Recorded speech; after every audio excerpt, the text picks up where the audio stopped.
Do you know that when stepping into space, the human heart begins to beat to a different rhythm? With no gravity pulling blood down into the legs, every fluid in the body drifts according to new, unfamiliar, and quiet rules. And sleep is no longer the act of lying down on a soft surface. Sleep in space is a state of drifting light, slow and without any point of rest. Even if you shed tears in orbit, they cannot fall. They gather into a clear, spherical bead, hovering right at your eyelid like a small planet with nowhere to land. Tonight, we'll step into truths like these, but very slowly, very softly, as if each word were being released into the night sky, dissolving like the dim light of distant stars. Welcome back to the space of tonight, a place with no traffic, no rushing, no conversations left unfinished. There is only you and the universe opening very gently. Space travel is one of the most extreme journeys humans have ever undertaken. There, everything familiar dissolves. There is no gravity to hold you up. There is no atmosphere to keep sound close to your ear. Even the body and the emotions must learn how to exist from the beginning. But tonight, we won't see the cosmos as harsh. We'll see it as a deep and quiet current, a place where every breath becomes clearer, every thought becomes lighter, and the mind can drift inward where everything is gentle. No need to understand, no need to remember, no need to try. Just listen, little by little. You are ready. Shall we begin? And so, with a calm breath, we begin with Chapter 1. Chapter 1: Space, Silent Beauty, and Absolute Harshness. When we look up at the night sky, the light of the stars seems so tender. They stand there, quietly, like soft points of light pinned to an infinite black veil. From where we stand, everything appears gentle, distant, as light as a breath. But beyond the delicate, blue atmosphere that shelters us, the universe is entirely different. It is not a tender place. It is absolute emptiness, no sound, no air, no place for life to exist on its own. Space is not hostile. It simply does not belong to life as we know it. A void without sound. On Earth, sound exists because there's air to carry vibrations, footsteps, voices calling to one another, wind through the leaves. All these sounds are signs of life, but in space, there is no air, no gas to vibrate, no medium for your voice to find its way. Even if you scream at the top of your lungs, the sound remains within your body. Space is not merely silent. It goes beyond the idea of silence. A stillness not born of peace, but of the absence of anything that could make sound. A place without direction. On Earth, we always know what's up, what's down, where to stand. The body has been oriented by gravity since we lay in our mother's womb. Entering the cosmos, that sense disappears. No more below, no more above, no fixed position for the mind to cling to. The body begins to drift, lightly, slowly, with no point of contact on which to stop. As if you were dreaming, except this time, the dream is real, light that is no longer gentle. Sunlight on Earth passes through the atmosphere and softens. It's scattered, mellowed, turned into gold morning or violet dusk. But in outer space, light is unfiltered. It arrives like a blade, sharp, white, unyielding. One side of a spacecraft can grow so hot the metal is nearly molten, turn half a body's width, and the other side plunges into cold so deep it could freeze. Heat and cold no longer trade places slowly, like seasons on Earth. They stand in stark opposition, separated by a boundary as thin as a single turn. Space touches the body in very quiet ways.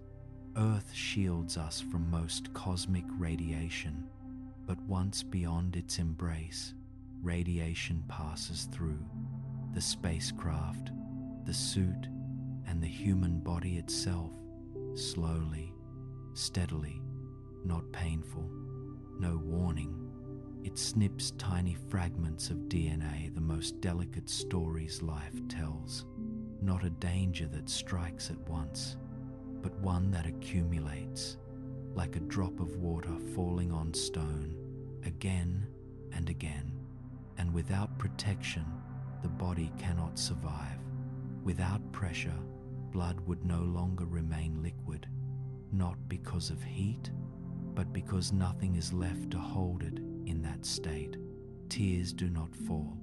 They round into floating spheres, like little planets in their own orbit.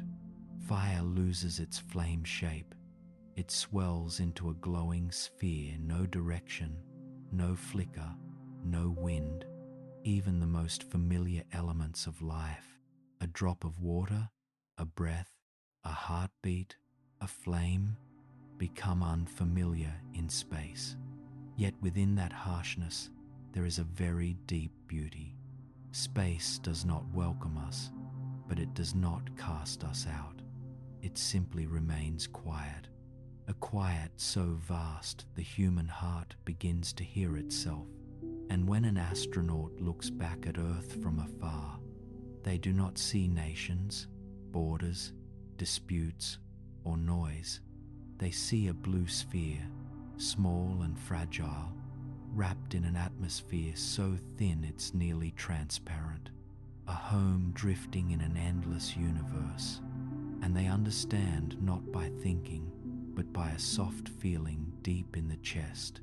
We do not live on Earth, we live because of Earth. If your breath is slowing now, if your mind is settling just a little, if your body feels as light as if it were drifting, that is natural. You don't have to try. Space is not only out there, it also exists within you in soft, deep pockets of quiet.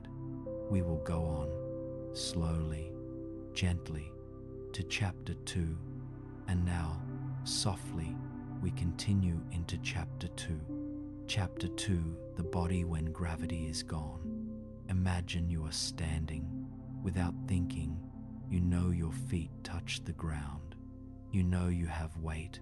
You know you're balancing. And your body knows how to adjust all of this without your command. These seem so obvious that we never notice them, but they rely on one thing: gravity. We have lived in gravity's embrace since we were a single cell in the womb. Bones, muscles, vessels, the nervous system, all evolved for a world with up and down. When gravity disappears, the body doesn't just change, it must relearn. When an astronaut reaches orbit and the rocket stage separates, the first feeling is not flying, it is falling. Not falling down, falling forever, never touching ground. Gravity no longer holds the body. Nothing pulls downward. No floor, no ceiling, no left, no right. The body becomes so light it loses its familiar shape. Every movement is slow and soft, like swimming in an invisible ocean. If you press a fingertip against a wall, your body glides away. No stopping, no slowing, no drag. You simply drift.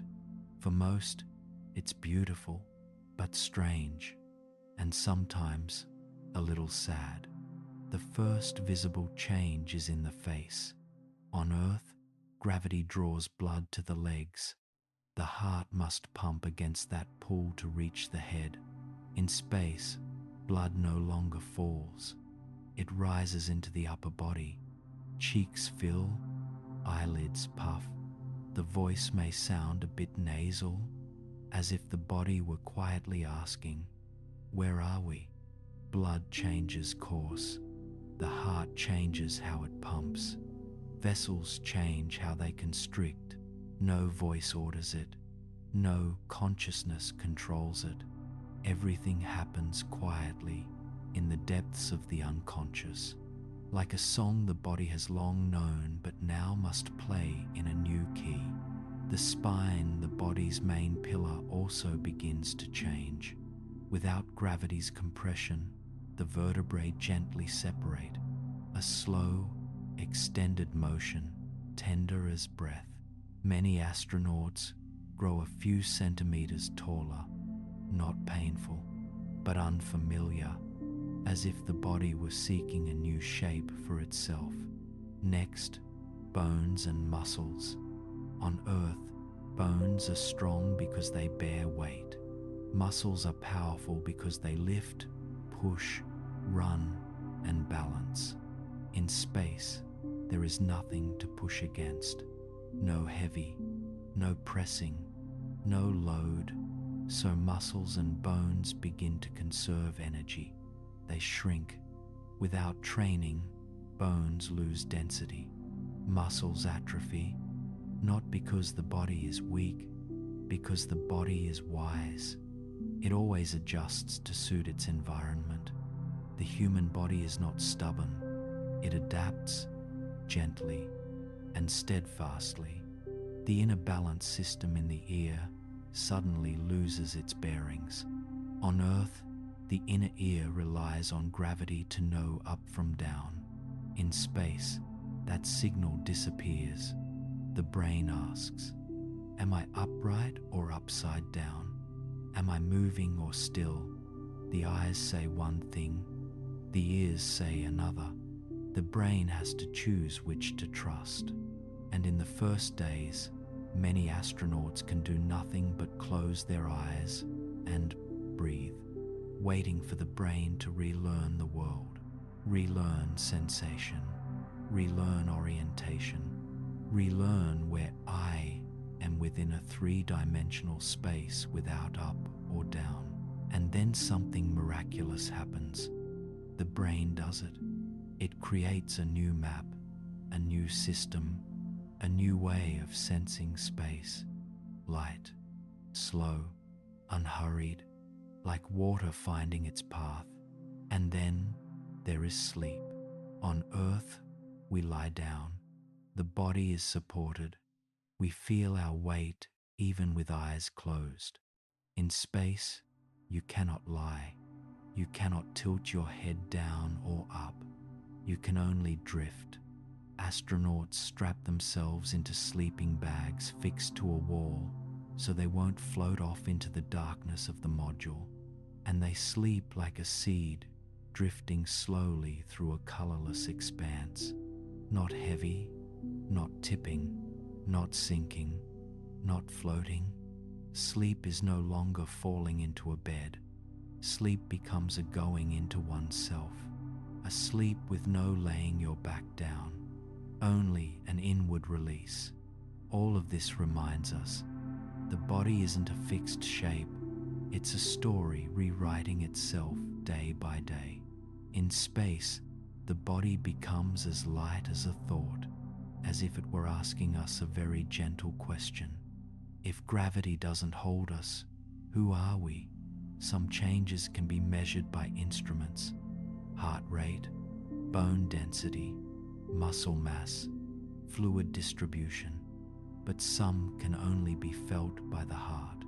The feeling of weightlessness, the sense of no longer having to brace, the sense of being returned to the most primordial state of existence. No effort, no holding, no grasping, only presence.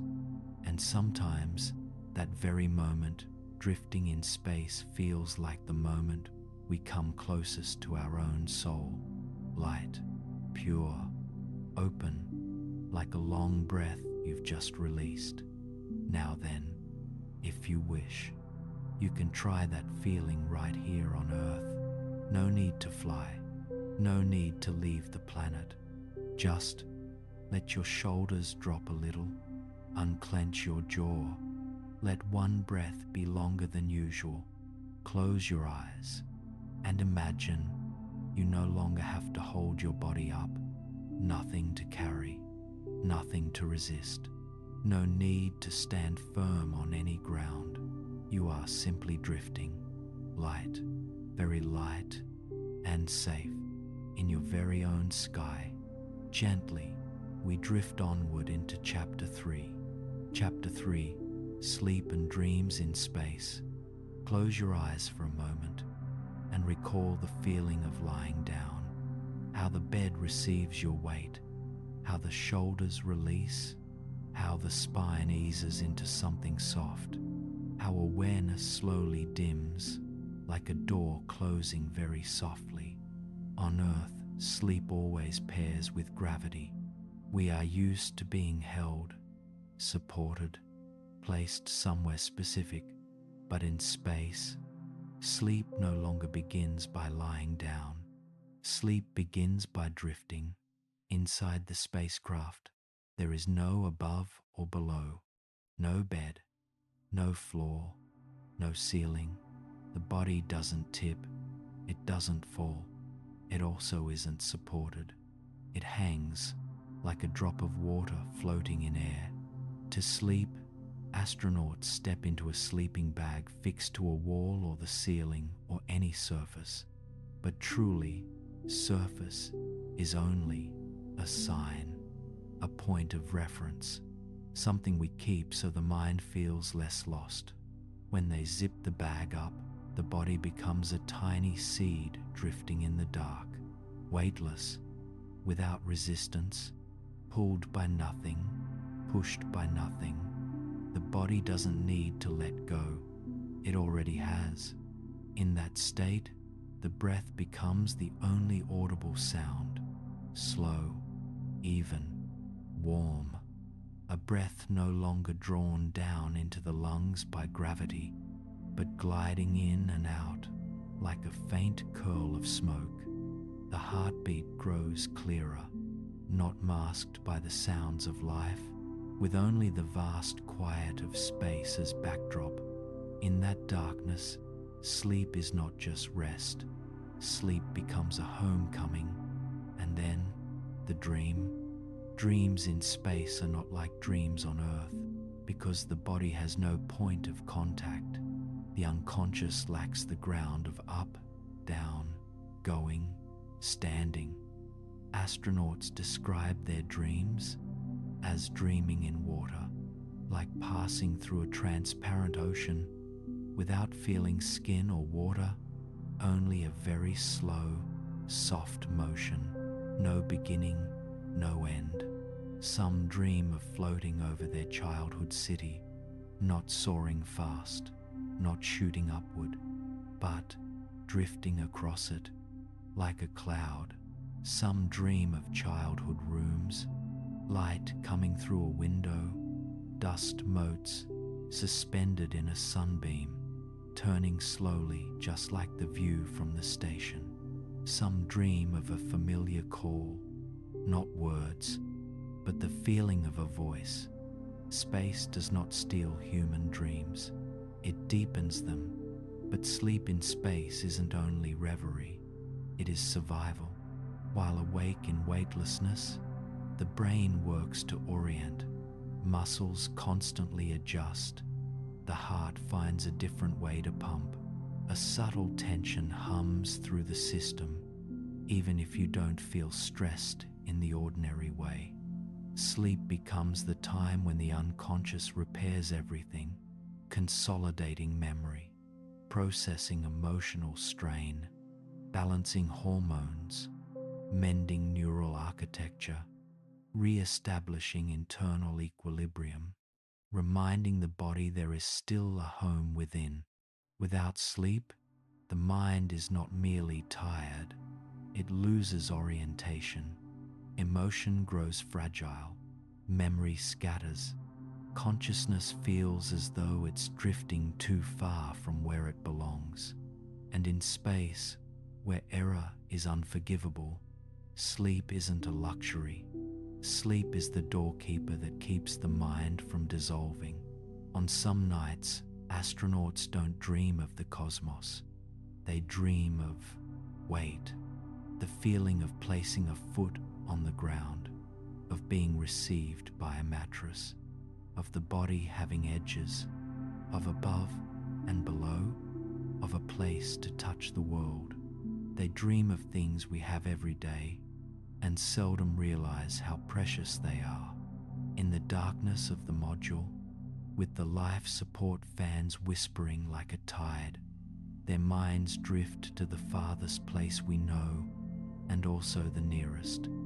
Earth, not as a planet, but as a soft memory, a home, a warm kitchen, an afternoon scented with rain, a hand that once held theirs.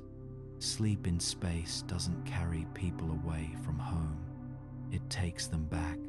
And now, if you wish, you can try this feeling yourself. Let the breath settle a little softer. Allow the body to feel one notch heavier or one notch lighter. No need to decide which. Imagine you are not on the bed. You are suspended in the air, held up by your very own breath. There's nothing you must hold, nothing to resist, nothing to do. Just release. One breath, then another, gently. The body will find its way. The mind will return. Dreams will arrive on their own, like the stars, never in a hurry. With that ease, we move into Chapter 4. Chapter 4, when the unconscious is the primary pilot. There is something about us we rarely notice.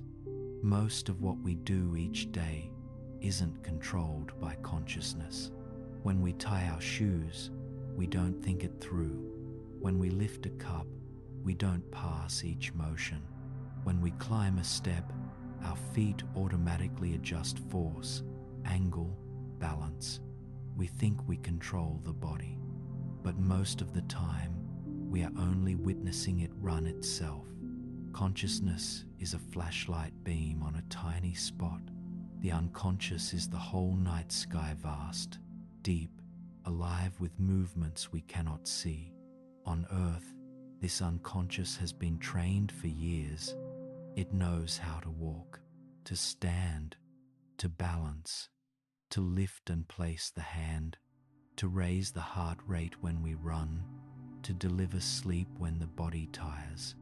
But in space, all those motor memories no longer apply. On Earth, every movement is built on gravity. In space, there's no gravity to be the ground. No up, no down, no heavy, no light. So every familiar gesture must be learned again from the beginning.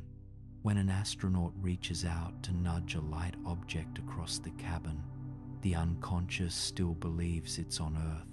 It uses force by habit, but in space, the slightest touch sends the object sailing, and the astronaut's body glides the other way. Two little stars separating in a silent void. No pull, no friction, no stopping, only drift. And then consciousness steps in and says, we're in a different world. But the unconscious needs time, not minutes, not hours, days, weeks, repeating patiently, like a craftsman quietly relearning how to touch clay. We often think learning happens in consciousness, but the deepest learning, the learning that lets the body act on its own, always happens in the unconscious. We call it implicit learning, procedural memory, automation.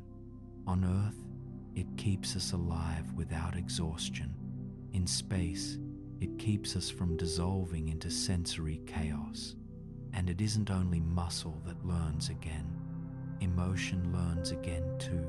Because in space there is no soundtrack of life, no city hum, no wind, no leaves, No voices, only the hush of ventilation and the blood moving past the ear.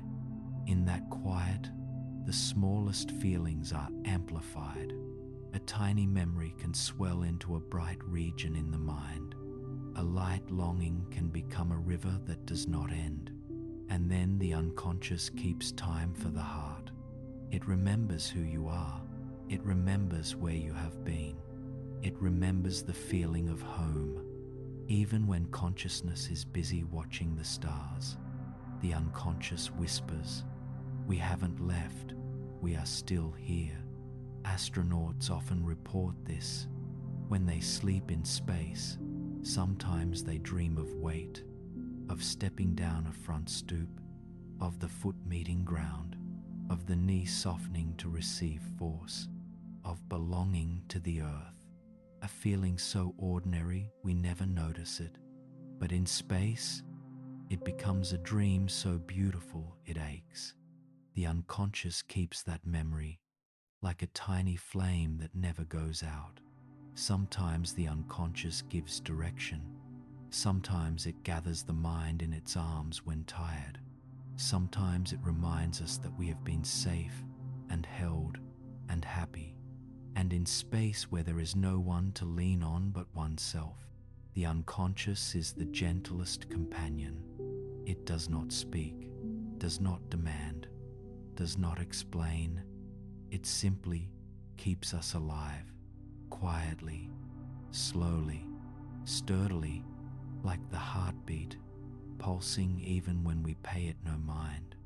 If you rest a hand lightly on your chest now, you will feel a steady rhythm, not hurried, not forceful, just doing its work.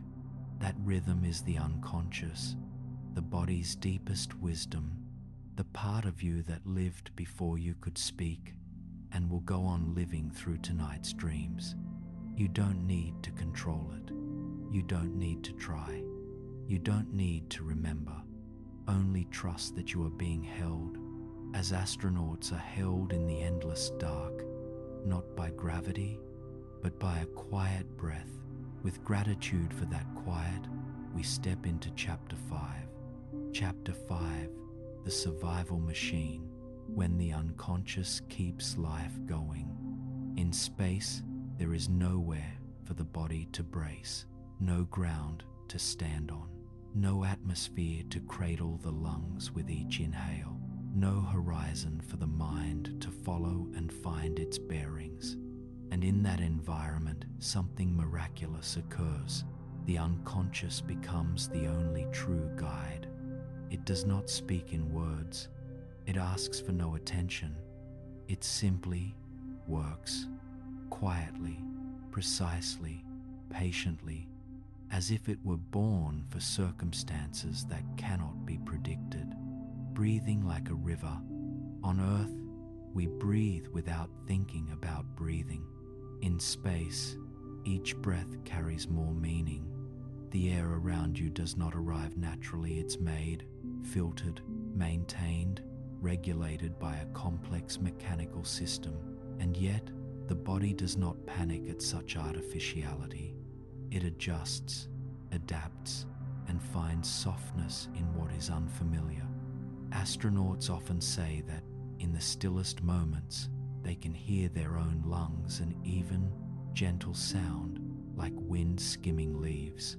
Breath becomes a discreet companion, keeping the body poised on the delicate border between life and the vast emptiness outside. The heart, the sentinel of life. In space, the heart does more than pump. It retunes the soul. Without gravity drawing blood into the legs, the heart slows, working more slowly, more deeply. If on Earth the heart is a strong drum urging movement and action, then in space it becomes a meditative drum. In the module's darkness, with no sound but soft machinery, you may hear beat, beat, beat, like a call from within. A tender reminder, I am still here, the nervous system, the quiet coordinator. In a foreign environment where the rules of sensation have changed, the nervous system must redraw reality. On Earth, it relies on gravity to locate the body. In space, it turns inward to heart rhythm, the tension of muscles, breath and the chest's gentle sway, tiny shifts of fluid in the inner ear. The body learns to recognize itself not through touch, but through the faintest internal motions. This is a kind of deep mindfulness that, on Earth, appears mostly in long practice of meditation, not because astronauts seek meditation, but because space invites them back inside. When the unconscious cares for emotion, there's something few consider. Space is not only a physiological trial, it is a trial of longing. No familiar scent, no violet evening sky, no street sounds, no feeling of contact with the world. And in those moments, the unconscious does what it does best. It nests the spirit in memories, a childhood afternoon, a seat by the window, a voice not heard in a long time, a song that once filled a small room.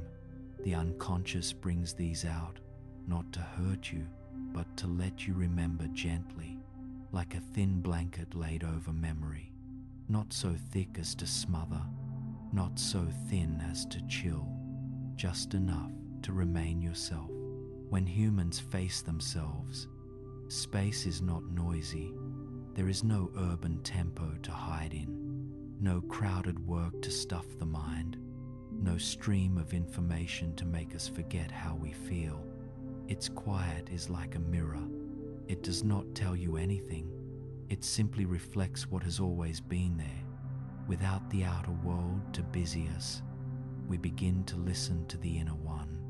Some feelings once hidden reappear slow, soft, embraceable. Some deep questions surface no longer frightening, for in the lightness of space, even pain eases, life not a thing to control. As we sleep, without any command from us, the unconscious continues to repair cells, reorganize memory, regulate hormones, balance emotion. The body works as if it remembers exactly how to love us, without conditions, without requests, without demands. It simply keeps us alive. And perhaps the greatest lesson space offers is this: we don't need to control everything to be safe. We need only allow the body to do what it has always known, like this breath, in and out, light and deep. The body knows the road home, even among the stars. With that reminder, we turn quietly to Chapter 6. Chapter 6, Emotions and Cosmic Loneliness. In space's endless dark, humans discover a quiet truth only after going very far. Distance is not measured only in kilometers. It can be measured in feeling. On Earth, we are wrapped in familiar bonds. The light touch of someone's hand, a known voice in the kitchen at day's end, the smell of soil after rain, the warmth of an embrace. These are not luxuries. They are the ground on which the heart knows it is not alone. Leaving Earth, that ground is withdrawn very slowly, very deeply, not suddenly, but bit by bit, like holding a hand in a dream and slowly realizing it isn't there. Space gives longing a shape. There, longing is no longer an abstract idea. Longing becomes an image. Earth round, blue, small enough to cover with your palm when seen from the station window. You don't just know Earth is home. You see it as a living being, breathing quietly in the endless dark.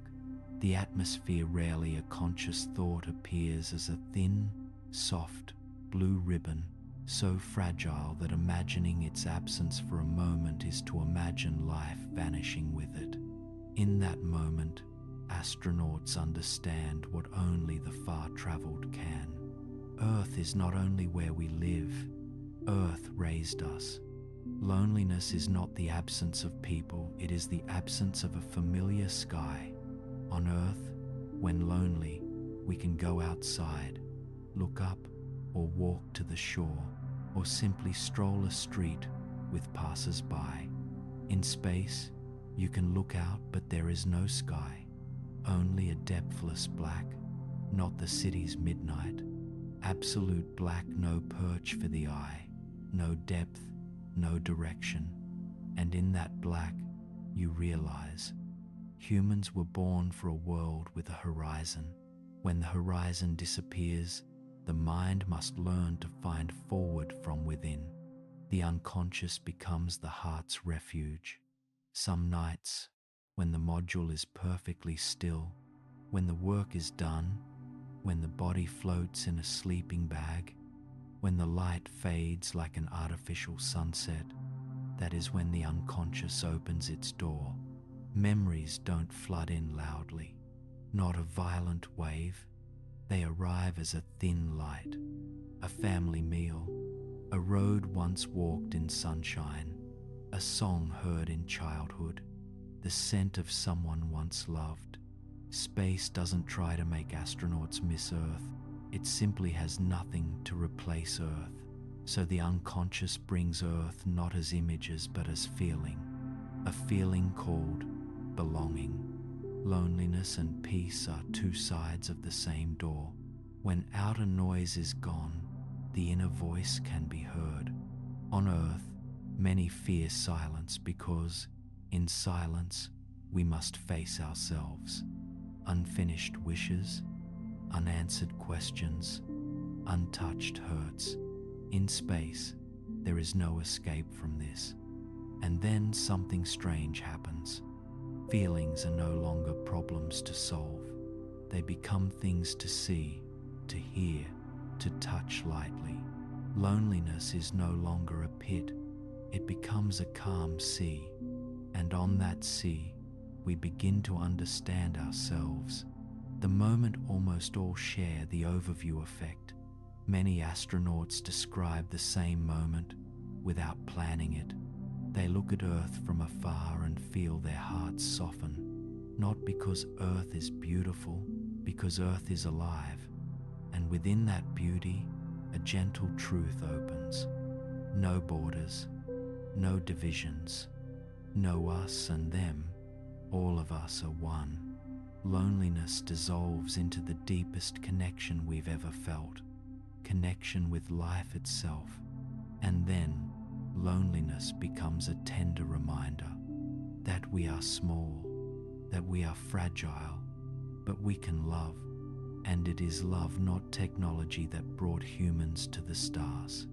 If now you feel that, your breath has slowed, your shoulders have softened, your heart is a little lighter, it's not that you're drifting from reality. You're touching the deepest part of yourself, the part that knows how to remember, to love, to come home even while adrift in the cosmos. From that sea of quiet, we listen onward to Chapter 7. Chapter 7, the silence of space and the mind's whisper. There are many kinds of silence in this world. The silence of early morning, when first light hesitates behind cloud. The silence of a familiar room after a long day, with human warmth still lingering in the air. The silence of a library, an old church, a winter street. Such silence makes us peaceful, but the silence of space is different. It is not the silence of serenity, it is the silence of complete absence. No wind, no water, no footsteps, no friction of living. Space is not merely quiet, it is absolute silence. A silence so complete that if you shout, your voice reaches no one, not because there is no one to hear, but because sound has no medium to exist. Sound needs air to vibrate, matter to carry it, and space has none. In that silence, humans hear themselves for the first time in the deepest, most original sense. 1. When no outer sound remains, the mind begins to speak. On earth, sound fills every gap in the mind. Traffic, fans, conversations, the hum of life passing. Even in a quiet place, the world's background continues. But in space, when life support is idling low, when devices have paused, when the module sinks into the artificial night, the only sounds left are your breath, your heartbeat, blood moving through arteries, sounds we never hear on Earth because the outer world is too loud. Hearing ourselves, a door opens, a door to the deep mind. 2. Silence lets us see wordless thoughts. Most daily thought is verbal. The inner voice, lines we read without speaking aloud. Deeper than that are thoughts without words, revealed as a vague image, a feeling in the chest, a slower breath, a sadness with no clear start, a small but pure joy. In space, when silence drapes like a wide, thin veil, we begin to hear these thoughts. No commentary, no analysis, no right or wrong, only noticing. Space doesn't tell us anything, but its voicelessness lets our own mind resound. 3. Space changes time's meaning. On Earth we know time by the sun's path, by night and day, by leaves falling and greening. In orbit, the sun may rise and set 16 times a day. Without controlled lighting, you no longer know morning from night. When time stops relying on the sky, the mind turns to another measure, the breath. Inhale, pause, exhale. Soft, slow, even. Time becomes a feeling, not a number. This nears deep meditation, not chasing time, but living within it. 4. Facing the infinite, we find ourselves. Beyond the window lies a depth the mind can't fully grasp. No end, no boundary, no ground for measurement. We imagine the infinite would make us small and fearful, yet something unusual happens. With nothing to cling to, we turn inward, and inside is spacious, as wide as sky, as wide as imagination, as wide as dreams. Space does not make us lost. It clarifies what matters. A gentle, deep question rises. What am I living for? Not a hard question, a true one. 5. Silence is not lack of sound, it is return.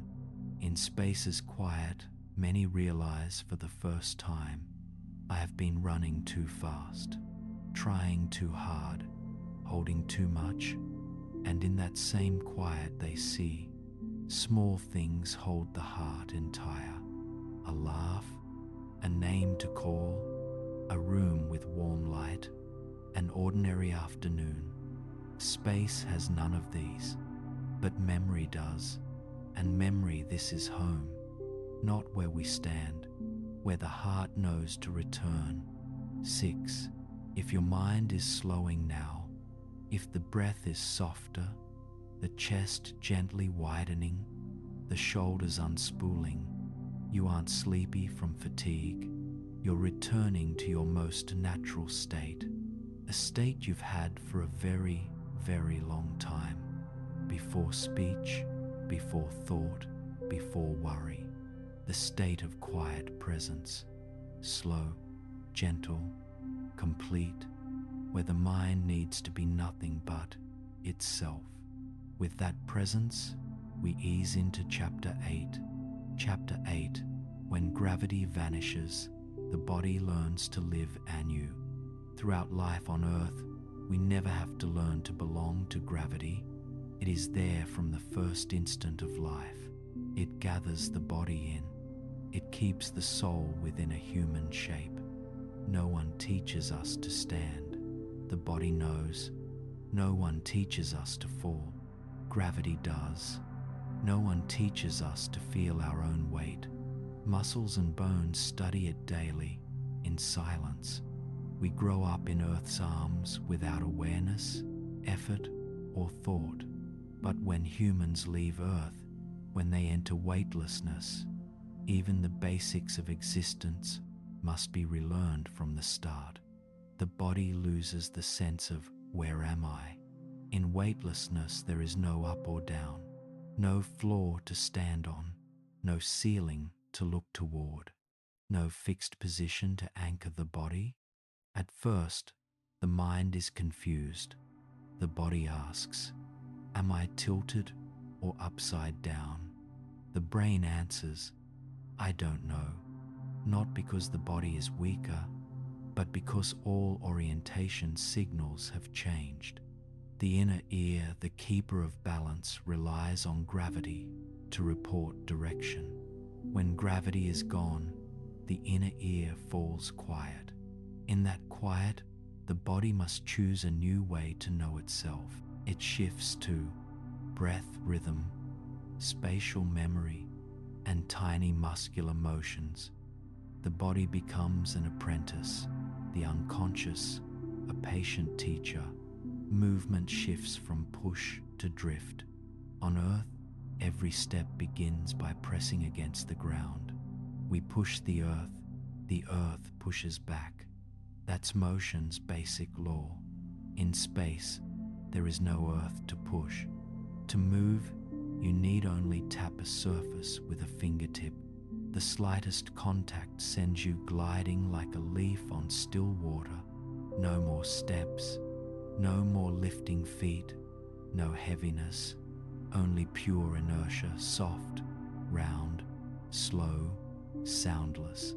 Here the body learns a new lesson. You don't need force to control the world. You need finesse to blend with it. Bones and muscles redefine themselves. The human body is designed to resist gravity. Bone thickens where it bears load. Muscle strengthens where it supports. When gravity disappears, bone loses the reason to keep its density. Muscle loses the reason to hold its strength, not weakness. Adaptation. It shifts from bearing to holding, from outward force to inward balance. Astronauts must exercise daily, not for appearance or generic fitness, but to keep the body belonging to Earth. Otherwise, it will begin to belong to space. Sleep becomes a weightless experience. On Earth, the body knows when to sleep. The back meets a mattress, weight pours down, the body is placed. In space, the body doesn't lie, doesn't lean, doesn't press. To sleep, astronauts strap into a bag fixed to a wall. Then they drift in the dark, no posture, no weight, no boundary of body. Some call it the feeling of sleeping in the sky itself. No pressure points, no hard or soft distinctions, no inside versus outside, only breath moving evenly through open space. And then the body adapts. After a time, something lovely happens. The brain stops seeking gravity. Muscles stop seeking stance. The heart stops its old struggle to pump. The nervous system releases its old anchor. The body accepts the new environment. In that acceptance, it becomes light, soft, flexible, almost unburdened. Space is no longer foreign. Weightlessness no longer a trial. It becomes a new language of being. But upon returning to Earth, gravity touches the body like an old memory finding its way home. Legs are heavy again. The spine bears again. Muscles must support again. The heart pumps uphill again. The first steps are clumsy. like a child learning to walk a second time, not because the body forgot, because it is rejoining the place of its birth. In that moment, we understand something gentle. The body is not fixed. It is a current. It becomes whatever the environment invites it to become. If your body feels a bit lighter now, if your breath is calmer, if your mind is drifting through these lines, that is you experiencing your own looseness. No need to leave Earth, no need to go to space. Only allow the mind to soften. Weightlessness is always within you. Finally, with a grateful heart, we arrive at Chapter 9. Chapter 9, closing, a journey not to leave, but to return. Humans have always looked up. From the earliest nights of history, before electric light, before machines, before the city's noise, we sat beneath the dark and asked the universe, where did we come from? Where do we belong? Space, with its unbounded vastness, never answered outright. It only remained quiet. That very quiet made human imagination deeper, wider, more enduring. We built telescopes, we launched satellites, we sent people to orbit, not to escape Earth but to understand it better. From afar, borders vanish. No national lines, no mine and theirs. Only one planet, small, delicate, as fragile as a drop of water hanging in darkness. An atmosphere thin as breath, holding life in place. A skin of soil, thin as flesh, carrying forests, rivers, people living side by side. On Earth, we think it is large. From space we see, Earth is not large. It is enough. Enough to live, enough to love, enough to belong. Space teaches what no school can. Our existence is fragile. Every living thing on this planet shares one breath. We are not truly separate. Each ocean wind, each raindrop on a stranger's shoulder far away, each breath of someone you'll never meet, all are kept beneath the same sky. We live under one roof, though we sometimes forget. When we leave Earth for space, space does not say, stay here. It has nothing to keep us. No trees for shade, no water to nourish, no blue sky to soothe the heart. Space is a great mirror, reflecting clearly. We miss Earth. We need Earth. We are Earth's. Space does not teach us how to leave home. It teaches us the worth of home. Thus, our journey into the universe is not to find another place to live, at least not now, not for a very long time. It is to look at Earth with a new heart, a heart that knows. We are not alone. We are not lost. We belong to a planet breathing slowly beneath the night sky. Now, as you take a gentle breath in and a long breath out, feel this. You are being held by Earth right now. No effort, no searching, just here, in breath, in heartbeat, in life unfolding naturally within you. If your eyes are drifting closed, if your mind is floating like it hangs in the sky, if your breath is longer and lighter, you are not merely sleepy. You are coming home, not to walls, roof, door, but to the place your soul is at peace. Earth, within you, always, never apart.